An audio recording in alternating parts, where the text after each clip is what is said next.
Apa yang ada di benak Prof melihat kondisi hukum di Indonesia saat ini? Ada perubahan atau jalan di tempat? Saya kira nggak jalan di tempat, mundur ya.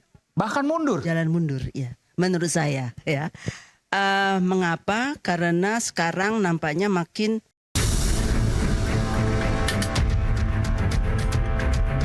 kedatangan jenengan ke PT apa Pak? Dalam rangka apa Pak? Apa dipanggil PT atau terkait ini? Dalam rangka apa Pak? Iya namanya silaturahmi aja.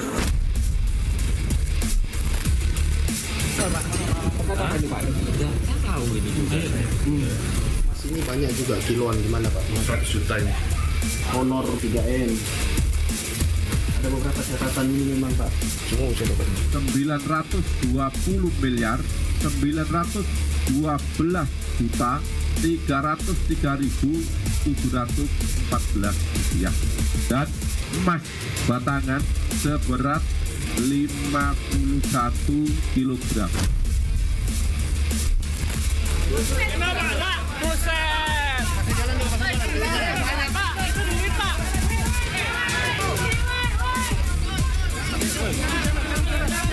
Sindikatnya luar biasa di Mahkamah Agung itu. Polanya, ini gila ini polanya. Saya sudah sering ceramah loh, pola-pola di mana hakim itu korupsi, lalu uangnya dititipkan ke orang lain. Saya sarankan agar Presiden men-shutdown atau membekukan sementara Mahkamah Agung. Kenapa mesti Mahkamah Agung?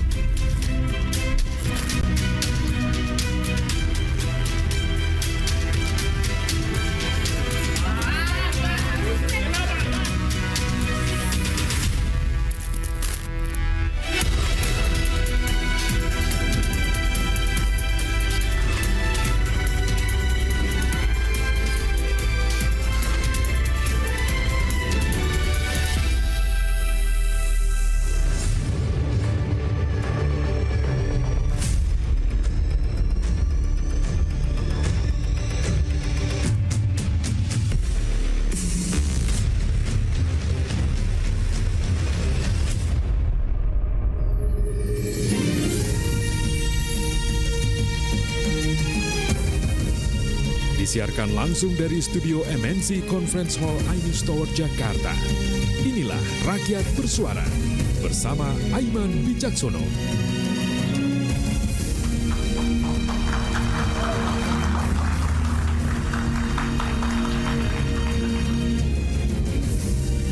Selamat malam.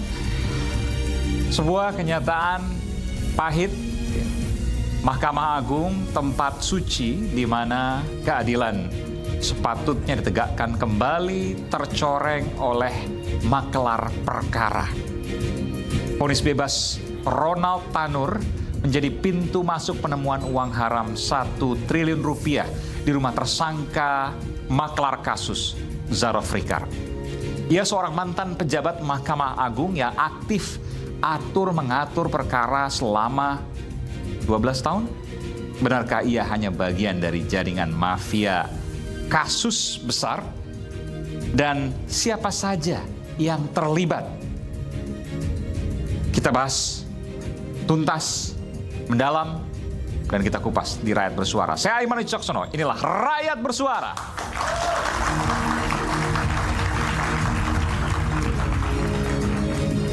Seperti biasa, saya akan mengundang narasumber ke panggung Rakyat Bersuara. Masih menunggu nanti ada Guru Besar Hukum Pidana Universitas Indonesia, Prof. Harkristuti Harkrisnowo.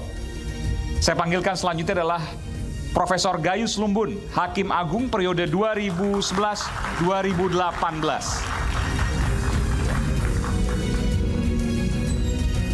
Iya, selamat malam Prof. Singkat saja pertanyaan saya Prof. Di sebelah sini Prof. Prof. Gayus kaget terkejut dengan Zarofrikar 1 triliun rupiah. Jumlahnya cukup besar. Oke. Tapi kalau saya perhatikan langkah-langkah yang perlu diikuti selanjutnya, ini bukan hal sepele. Bukan hal sepele. Ini hal baru bukan? Tidak baru. Tidak baru? Tidak baru. Nanti kita akan kupas soal itu. Terima kasih Prof. Silakan Prof. Iya. Selanjutnya, Kepala Badan Reserse dan Kriminal Polri 2008-2009, Pak Susno Duaji. Selamat malam, Jenderal. Selamat malam. Pak Susno, sehat selalu Pak Susno. Selamat malam. Iya. Selamat malam. para 1 triliun pemirsa. rupiah ini sejarah ya. Bahkan nggak pernah seingat saya jaksa nangkep hakim, betul ya? Ini prestasi, wajib kita hormati jaksa Indonesia yang nangkap ini. Hebat. Tapi sepi-sepi aja nih Prof, karena kita nggak dengar lagi ada hal-hal yang terkait dengan ini, pembenahan dan lain sebagainya. Pak Susno, Ya, yang dibenahi yang mana? Yang membenahi siapa? Yang bukan soal jaksa nih ya, ke Mahkamah Agung Iya. atau yang lain lagi Ya, misalnya. kalau Pak Gayus masih di sana, saya yakin bisa berbenah. Tapi Pak Gayus nggak di sana kok. Tadi Pak Gayus katakan kaget dengan 1 miliar. Kalau saya nggak kaget, itu kurang besar. 1 triliun. 1 triliun. 1 triliun. 1000 miliar, luar biasa. Iya, 1000 miliar itu hanya berapa perkara? Hanya berapa perkara? Yang ketemu, yang nggak ketemu. Luar biasa. Nanti kita bongkar soal itu ya. Pak Susno. Oke, silakan Pak Susno. Baik. Dan ini yang kemarin juga meminta untuk bersuara yang sangat kritis terhadap Mahkamah Agung, Bung Refli Harun, pakar hukum tata negara. Bung Refli. Meskipun saya masih belum setuju juga dengan Bung Refli. Silakan Bung Refli. Ya, gimana? Jadi, masih pada pendapat membekukan Mahkamah Agung itu menurut saya terlalu lebay lah. Lebay gimana? Kurang keras kata Pak Susno. Enggak kan, ini kan Kita oknum akan 1, 2, mungkin 10, saya nggak tahu ya. Tapi ya 1, tambah lagi hakim 3. Ya, sekarang 1 triliun. Kalau kita bicara ini markusnya dari 1 pintu. Lalu kapitalisasinya berapa? Siapa saja yang terlibat? Kan nggak mungkin yang terlibat tukang sapu ya kan? Yang terlibat pasti pemutus, benar nggak? Yang terlibat. Benar nggak? Oke, nanti kita lihat. Baik, terima kasih Pak Refli, silakan. Selanjutnya kami hadirkan Pak Mukti Fajar Nur Dewata, juru bicara Komisi Yudisial yang juga merupakan komisioner Komisi Yudisial. Selamat malam Pak Komisioner. Hari ini kami juga nanti mengundang Pak Yanto ya, juru bicara EMA, tapi nanti kita akan lihat keberadaannya. Karena saya mendengar bahwa ada Ketua Hakim PN Surabaya yang saat ini tengah ditangkap Kejaksaan Agung, betul? Ini luar biasa loh, ini informasi terbaru. Diamankan. Ketua Hakim Pengadilan Negeri Surabaya ya? Ya. Berikat lu boleh? Kaya sudah menerima informasi juga soal itu. Ini informasi terbaru. Ya, karena memang kondisinya sekarang lagi sakit, stroke. Ya. Oh, yang bersangkutan stroke? Iya, dan istrinya meninggal dunia kemarin. Baru meninggal, baru kedukaan. Dan yang bersangkutan stroke. Iya. Jadi sakit. Jadi istilahnya tadi diamankan. Oh, tapi memang ada, artinya kalau seandainya saya mendapat informasi bahwa ini ditangkap gitu ya, itu bahasanya ya. Artinya sudah ditetapkan tersangka, belum ada kabar soal itu. Belum ada kabar soal itu. Tapi bahwa ada masalah, iya. Sepertinya ya. Baik. Ini informasi yang terbaru memang pemirsa. Baik, nanti kita akan coba, mudah-mudahan Pak Yanto juga jubir Mahkamah Agung juga bisa bergabung bersama kami. Dan selanjutnya kita akan panggilkan juga Prof. Andi Asrun, pakar hukum tata negara. Prof. Andi. Oke. Prof. Andi, selamat malam Prof. Prof, saya ingin singkat saja apa yang bisa Prof sampaikan terkait dengan fenomena yang terjadi ini. Ini sesuatu yang kayak gunung es gitu. Gunung es?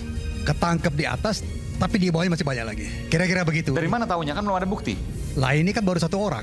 Oke. Kalau perkara itu tidak menyangkut 1 orang, perkara itu menyangkut banyak orang. Seperti Pak Refli bilang, mungkin tukang sapu ikut menerima duit barangkali. Tapi pertanyaannya gini. Tapi tumben Prof. Asrun sepakat sama saya hari ini. Karena bukan politik. Bukan politik. Ini hukum, bicara hukum ya. Kalau hukum nuraninya sama. Tapi saya tanya satu, ya. Zarof Rikar ini dugaan ya Mas ya. Ini dia menjamin kemenangan atau menjamin kemenangan di pengadilan misalnya, atau hanya titipan seperti yang disampaikan oleh Pak Mahfud? Itu yang harus diselidiki. Kalau menjamin artinya sudah ada transaksi. Oke. Ya. Kalau titipan, menjamin ya sudah ada transaksi. Tapi kalau dia memenangkan, dia bukan pihak dalam perkara itu. Jadi dia adalah, ini namanya juga maklar kan, bisnis maklar. Bukan, kalau Pak Mahfud kan bilang tadi begini, ini uang titipan kalau misalnya pemutus atau apa disebut hakim lah gitu ya, oknum ya. Kalau dia mau korupsi, dia nggak akan mungkin terima sendiri. dia perlu ada satu orang yang jadi perantara. Nah, mungkinkah itu Zarof Ricard? Ini namanya kalau begitu, dia menyimpan. Sehingga ketika hakim itu misal ditanya, saya sumpah saya nggak terima duit. Saat ini, nanti baru terima, kira-kira begitu modelnya, modusnya. Bisa jadi seperti itu, atau bisa jadi ada modus yang lain? Modus yang lain. Yang Baik. jelas, ini banyak pihak yang terlibat, kira-kira gitu. Tidak hanya satu pemain. Anda yakin di situ ya? Ada juga pemain yang lain. Baik, baik. Kira-kira, dan ini harus diselidiki oleh Kejaksaan Agung. Ya, Dan kira-kira apresiasi gitu. terhadap Kejaksaan Agung Karena saya pernah kali. riset ya untuk ICW dulu soal praktek korupsi di Kejaksaan Agung dan di Mahkamah Agung. Tidak tunggal, pemain tidak pernah tunggal. Kalau tunggal bagaimana dia menerima duit, kemudian dia bagaimana mengantar duit. Dan 1 triliun rasanya nggak mungkin kalau tunggal. Ya tidak mungkin karena banyak. Dan kemudian gini, kalau dilihat uangnya itu masih baru, kalau dicium masih wangi uangnya. Pengalaman banyak uang baru. Kalau kita lihat itu masih bau pasti karena baru ya. Oke. Warnanya. Baik, nanti kita lihat uangnya baru apa enggak nanti. Yap. Terima kasih Prof. Andi Asrun. Baik, kita masih menunggu Prof. Harkrisnowo sedang menuju ke sudah hadir di mana? Nanti sedang menuju ke studio. Nanti kita akan tunggu, kita akan saksikan dulu informasi yang berikut ini. Kejaksaan Agung tengah menelusuri peran Zarof Ricard yang mencoba menyuap Hakim Agung agar mengabulkan vonis bebas Gregorius Ronald Tanur, terdakwa pembunuhan Dini Sera Afrianti. 3 hakim Pengadilan Negeri Surabaya, Erin Tuah Damanik, Mangapul, dan Heru Hanindio dengan entengnya membebaskan Ronald Tanur meski bukti penganiayaan dan pembunuhan telak di meja sidang. Zarof Ricard merupakan mantan Kepala Badan Penelitian Pengembangan Pendidikan Pelatihan Hukum dan Peradilan Mahkamah Agung. Ia disebut menerima uang 5 miliar rupiah dari pengacara Ronald Tanur, yakni Lisa Rahmat. Sini banyak juga kiloan gimana Pak? 100 juta itu. 3M. Ada beberapa catatan ini memang Pak. Semua catatan. Dari penggeledahan rumah Zarof Ricard di kawasan Jakarta Selatan, penyidik menyita uang tunai hampir 1 triliun rupiah. Uang itu diduga imbalan yang diterima selama 12 tahun menjadi Markus. Menerima gratifikasi pengurusan perkara-perkara di Mahkamah Agung, ada yang rupiah dan ada yang mata uang asing. Seluruhnya dikasih konversi dalam bentuk rupiah sejumlah 920 miliar 912 juta 303.714 rupiah dan emas batangan seberat 51 kilogram. Zarof dijanjikan imbalan 1 miliar rupiah dan sisa 4 miliar rupiah tersebut untuk para hakim agung. Menteri Koordinator Politik Hukum dan Keamanan periode 2019-2024 Mahfud MD mengungkap sindikat suap di lingkungan Mahkamah Agung sebagai sindikat yang luar biasa. Sindikatnya luar biasa di Mahkamah Agung itu. Polanya, ini gila ini polanya. Saya sudah sering ceramah loh, pola-pola di mana hakim itu korupsi, lalu uangnya dititipkan ke orang lain, ke temannya, ke sopirnya, gitu. Di atas namakan orang lain dulu. Komisi Yudisial meminta Mahkamah Agung memberikan sanksi tegas berupa pemecatan secara tidak hormat kepada 3 hakim Pengadilan Negeri Surabaya yang ditangkap Kejaksaan Agung. Komisi Yudisial telah memberikan rekomendasi untuk memberikan sanksi berat berupa pemberhentian, dan oleh karena itu kita mengajukan usulan sidang MH, Majelis Kehormatan Hakim. Sebelum Zarof Ricard, sejumlah pejabat MA turut menjadi makelar perkara.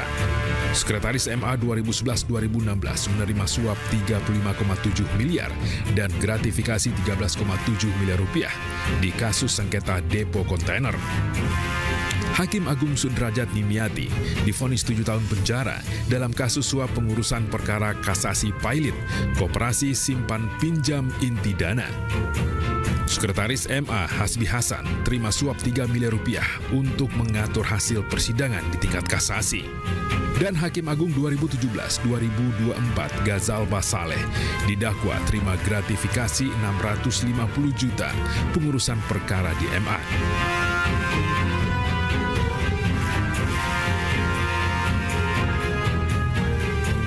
Terkuaknya praktik jual beli perkara Zarov Richard diharapkan menjadi momentum membongkar kasus mafia peradilan. Ya. Oke. Baik, kita akan buka dulu. Pertama, saya ingin ke Prof. Gayus. Prof. Gayus, Anda setuju apa yang disampaikan oleh Pak Mahfud bahwa Anda kan, saya tahu Anda pernah menjadi orang dalam, ordalnya ya, di Mahkamah Agung. 2011, 2018 Anda menjadi Hakim Agung di Mahkamah Agung. Bahwa hakim kalau mau korupsi, dia tidak akan menggunakan namanya, tidak akan menerima langsung, tapi menggunakan nama orang lain seperti yang disampaikan oleh Pak Mahfud. Betul seperti itu? Tidak selalu begitu. Tentunya ada yang seperti itu, tapi juga ada yang tidak. Karena titip uang di tangan orang itu kan tidak secure, itu pasti utuh. Ya. Itu manusiawi. Tetapi ada kemungkinan seperti apa yang Prof. Mahfud sampaikan. Bagi saya, seluruh apa dugaan-dugaan itu mesti melalui pembuktian. Bahwa apa digambar oleh Pak Mahfud harus melalui pembuktian. Jadi sinar terterang pada perkara-perkara pidana itu pembuktian. Tapi 1 triliun Pak, ini kan luar biasa. Ini sejarah. Belum pernah sebelumnya sebesar itu, luar biasa, liquid. Itu yang di rumah. Belum tahu ada yang di bank atau tidak. Ada yang di tempat lain atau tidak. Ada yang di luar negeri atau tidak. Kita tidak ada yang tahu. Oleh karena itu perlu sebuah proses pembuktian. Yaitu pembuktian yang menjadi kewajiban beban pembuktian kepada JPU. Atau juga bisa dibebankan terbalik kepada terdakwa. Tetapi ada ketiga, berikan status JC, Justice Collaborator, untuk dia mengungkapkan dengan sukarela. Karena yang dua tadi mempunyai opposite ya. Opposite-nya adalah hak setiap orang yang belum dinyatakan bersalah itu mempunyai hak ingkar, hak diam. Ini nggak bisa ini hak ajasi. Itu tidak bisa dipaksakan terbalik dan sebagainya. Yang ada adalah dengan sukarela seorang tersangka terdakwa ini membongkar sendiri dengan tentunya hal lain yang diberikan keringanan, perlindungan maksimal dan sebagainya. Pertanyaannya Pak Kamau, karena kan bukan pasti ya, ini harus oleh pembuktian. Rasanya, keyakinannya kan nggak mungkin sendirian, betul? Justru itu yang dibongkar secara sukarela, kompensasinya adalah dilindungi secara maksimal. Diberikan kompensasi pengurangan hukuman. Ini terjadi banyak negara, terutama di Amerika. Terjadi kebongkar semua, uang kembali lagi. Oke, diberikan kompensasi pengurangan hukuman. Tapi kan nanti yang nyidangkan juga kolega hakim. Nah, itu harus jangan dianggap seperti itu semua. Hakim memang banyak yang tidak benar ya. Saya sering menyebutkan hakim beberapa di antara itu sudah copot, sudah putus urat malunya. Berbuat yang semaunya dengan kekuasaan. Ini apa buktinya? Perkara ini perkara pembunuhan dan penganiayaan. Dakwaannya berlapis, ya, kumulatif, alternatif. Ini ada 3 dakwaannya. Tetapi dengan tidak malu-malu hakim memutus bebas. Ronald Tanur ini ya? Ya, perkara ini. Ya, oke. Di tempat lain banyak sekali. Di PT UN misalnya, jelas kompetensinya di sini. Diputus dismisal itu satu langkah PN untuk PT UN untuk menguji apakah ada hal-hal yang tidak bisa dilalui di sini. Apa putusannya? Tetap itu karena pokok perkara dia tidak berani masuk, dia masuk dihukum acara, dismisal sudah lewat. Seolah-olah dicari-cari ada mau mengatakan itu. Ya, itu tidak punya urat malu untuk dia menyampaikan memutus seperti itu.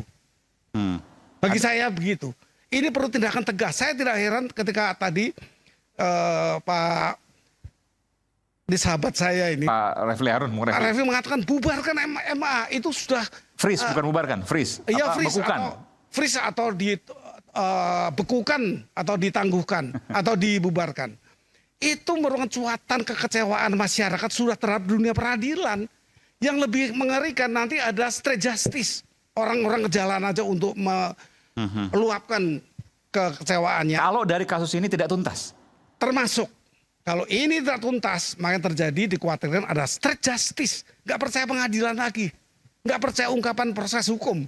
Itu dikatakan bagaimana melakukan pembekuan Mahkamah Agung. Itu sudah, saya menemukan yang lain di sebuah buku science ya, yang tulis oleh seorang Sebastian Pompe. Dia menyebutkan runtuhnya institusi Mahkamah Agung Indonesia. Gambarnya pilar-pilar yang sudah retak. Itu kekecewaan karena dulu kata hakim-hakim ini membela pejuang-pejuang ketika kita baru merdeka. Hari ini tidak ada pejuang bentuk apapun yang dibela oleh hakim. Justru dikalahkan semua. Ini sampai sakit hati. Itu kira-kira. Saya ke Pak Susno. Pak Susno, 1 triliun rupiah. Anda juga penegak hukum, mantan penegak hukum ya. 1 triliun rupiah bukan angka yang kecil. 1 triliun rupiah angka yang sangat-sangat, kalau saya boleh 100 kali saya ngomong sangat luar biasa. Dan ditemukan pada 1 orang. Dan dia mantan pejabat Mahkamah Agung. Dan terkait perkara. Apa yang Anda bisa Kalau sampaikan? menurut saya itu kurang ya. Bahkan kurang 1 triliun, bisa lebih. Mestinya masih ada lebih. Dari 2012, 12 tahun. Iya. Berarti betul 2012. 12 tahun dan dia bukan pemutus. Dia ini calo.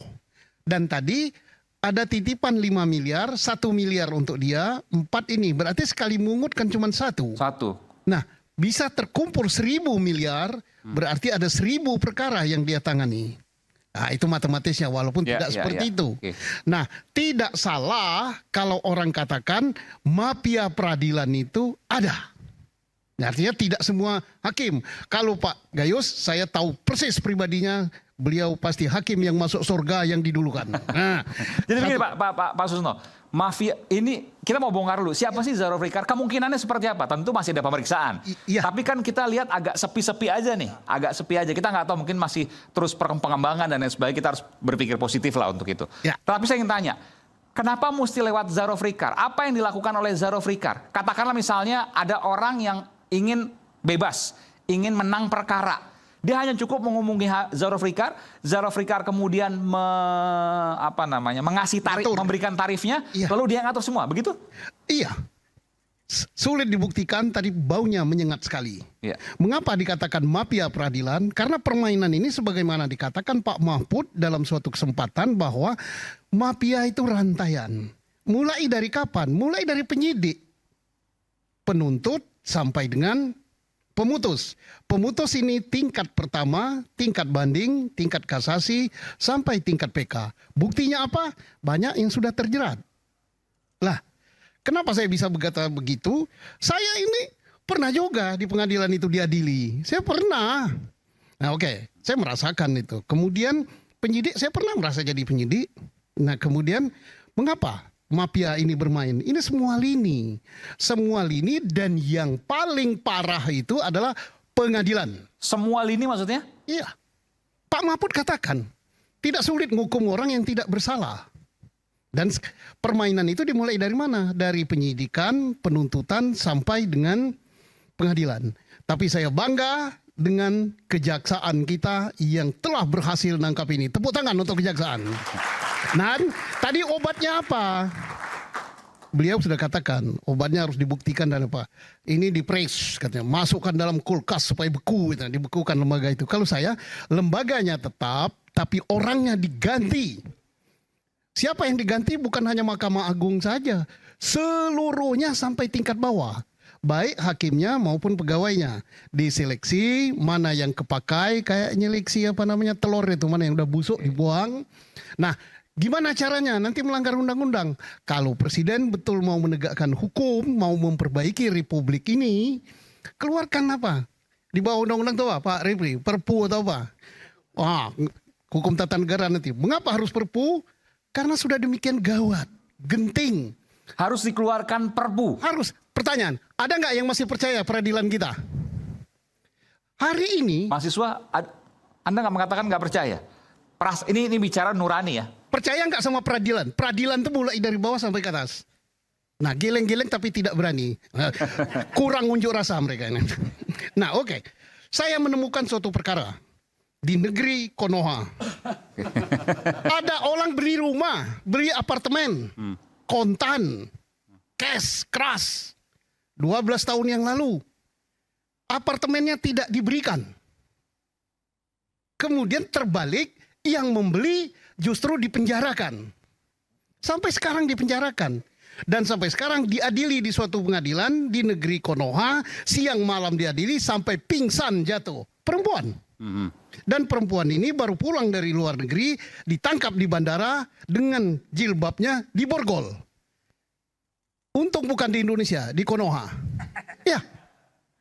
Ini terjadi.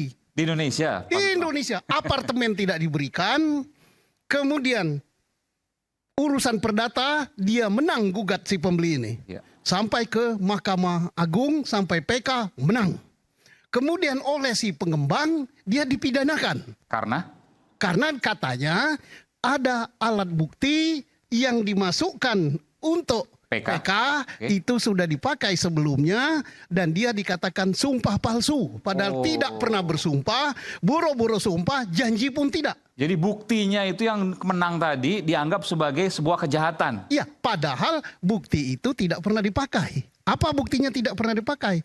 Alat bukti yang berupa nupum yang diperkarakan tadi tidak pernah dipakai karena dalam pertimbangan putusan pengadilan alat bukti itu tidak ada. Dan hari ini kami juga hadirkan juga putrinya yang namanya Alia Hiroko. Nanti kita akan bicara soal itu. Ada. Alia ya. Sorry, saya tidak tahu kalau ada. Ya.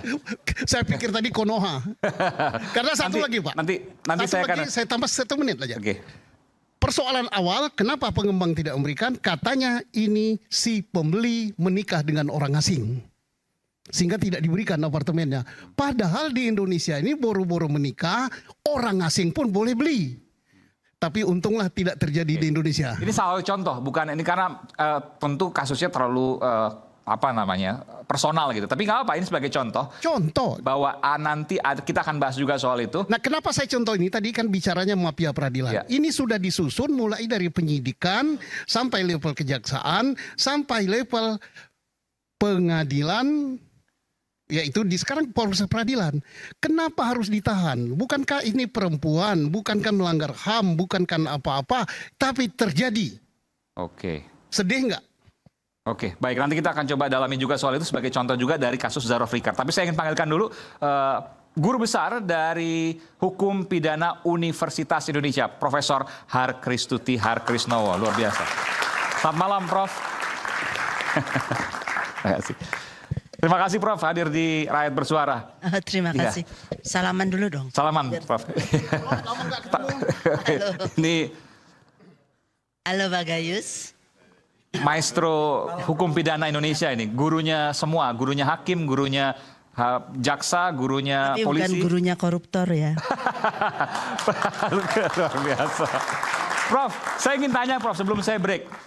Profesor kaget nggak lihat kasus ini? 1 triliun rupiah itu di rumah. Saya nggak tahu, mungkin ada yang lain juga. Sangat kaget ya, karena mendengar 1 triliun aja nggak pernah tahu saya, kecuali ada di APBN. Jadi bahwa ada seseorang yang bukan hakim, yang pernah menjadi pejabat MA, kemudian di rumahnya ada 1 triliun plus berapa batang emas? 51 kilogram. 51 kilogram emas. Buat kami, apalagi dosen-dosen ya, itu sungguh sangat mengagetkan. Karena pertama, kami tidak percaya bahwa itu hanya 1 kali terjadi. Kami juga, saya nggak percaya bahwa itu hanya terjadi dalam waktu 12 tahun. Saya kira ini mungkin terjadi dalam waktu dekat. Apakah Anda kalau punya uang sebanyak itu taruh di rumah semuanya? Kan impossible. Nggak mungkin. Ya? Kalau uangnya uang halal nggak mungkin. Jadi padahal beberapa waktu yang lalu kita baru melihat sejumlah hakim nangis-nangis di DPR karena minta gaji naik dan dikabulkan Pak Prabowo kan. Jadi itu sangat ironis, dan buat saya dengan ada 1 triliun ini mau dinaikin gajinya 80%, itu sangatlah mengagetkan semuanya. Karena dosen-dosen itu nggak pernah nangis-nangis walaupun gajinya kecil. Prof, tapi saya ingin tanya begini Prof. Prof kan, saya kalau ketemu penegak hukum ya, polisi, jaksa, hakim, oh Prof Harkristuti itu dosen saya. Prof Harkristuti itu guru saya. Tapi Prof melihat seperti ini, saya nggak bilang semua ya, mungkin ini sebagian kecil, mungkin sebagian agak besar gitu ya, lebih dari kecil ya. Apa sih yang ada di benak Prof sebagai maestro? Saya harus katakan karena Profesor Harkristuti Harkrisnowo di hukum pidana luar biasa. Bagi saya tahu Prof dari saya SMA sekitar 30 tahun yang lalu gitu ya. Apa yang ada di benak Prof melihat kondisi hukum di Indonesia saat ini? Ada perubahan atau jalan di tempat? Saya kira nggak jalan di tempat, mundur ya. Bahkan mundur. Jalan mundur, ya. Menurut saya, ya. Mengapa? Karena sekarang nampaknya makin, menurut catatan saya, makin banyak terjadi transaksi tentu saja ilegal yang berkaitan dengan hukum. Ya, berkaitan umumnya tadi dengan temannya Pak Gayus, bekas temannya Pak Gayus.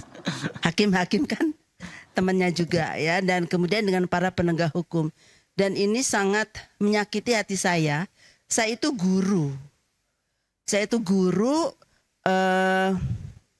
Dan saya baru mendapat informasi misalnya kemarin dari seorang mahasiswa saya bahwa ternyata Sambo dan Teddy Minahasa itu pernah jadi murid saya juga. Wah, Ferdi Sambo dan Teddy Minahasa. Iya. Pernah jadi murid Prof. Kaget ya, PTIK angkatan 38 kalau Iya. salah. Terus yang ditanyakan, apa yang Ibu ajarkan waktu itu gitu ya. Apa yang Ibu jawab tuh, Bu? Iya, saya nggak bisa jawab apa-apa. Yang terang saya pasti tidak akan mengajarkan hal semacam itu. Karena buat saya untuk menjadi seorang aparatur penegak hukum itu yang pertama diperlukan adalah dedikasinya pada hukum. Ya. Dan kemudian juga kalau jadi APH, Pak Susno Duaji tahu banget gajinya APH dikit apa banyak, Pak? Sangat sedikit. Sangat sedikit. Sangat sedikit, Bu. Sangat sedikit. Berapa Pak Susno? Boleh tahu nggak Pak Susno? Pangsionan bintang 6, kiri di 3, kanan di 3. Bintang 3 Pak Susno ya? Enggak, di kanan kanan 3, 6 lah. Iya. 6 itu hanya 4.750.000. Oke. Waktu menjabat Pak jadi kabar eskrim. Tunjangan juga disebutkan dong Pak, jangan gaji tunjangan doang, Pak. ditambah gaji itu 10 juta di bawah. Tunjangan ditambah gaji? Iya. Itu bersih? Nggak ada tambahan lain lagi? Ya tambahan lain lah yang nggak sah yang kata Ibu tadi. Bukan yang legal, maksudnya yang apa namanya, yang sah lah. Yang legal kalau saya ikut Bu Harkristuti Harkrisnowo, tim pembuat undang-undang, saya ada 30-an undang-undang sama beliau, termasuk undang-undang KPK, undang-undang peradilan anak, undang-undang ikut beliau. Itu ada honor juga. Sah honor itu, rangkap 7 kwitansinya, Bu. Oke. Duitnya Dan itu lumayan. Lumayan. Tapi kalau mengandalkan hanya dari gaji dan tunjangan sebagai penegak hukum, nggak bisa hidup. Dulu, kalau sekarang mungkin beda ya. Sudah nangis-nangis ke presiden mungkin dinaikin juga. Sekarang ada insentif ya, ada insentif apa? Insentif tambahan lagi. Tadi di kepolisian maksudnya Pak Susno ya? Okay. Sedikit tambahan. Nggak tahu ini benar apa enggak. Saya ini sarjana hukum juga. Kemarin saya kasih kuliah umum di Palembang. Tentang ini juga. Ada yang bilang bubarkan Mahkamah Agung, ada yang bilang bekukan, masukkan ke lemari es, termasuk polisi juga. Ada yang bilang resepnya satu, bubarkan Fakultas Hukum. Wah, ngamuk saya. Kenapa?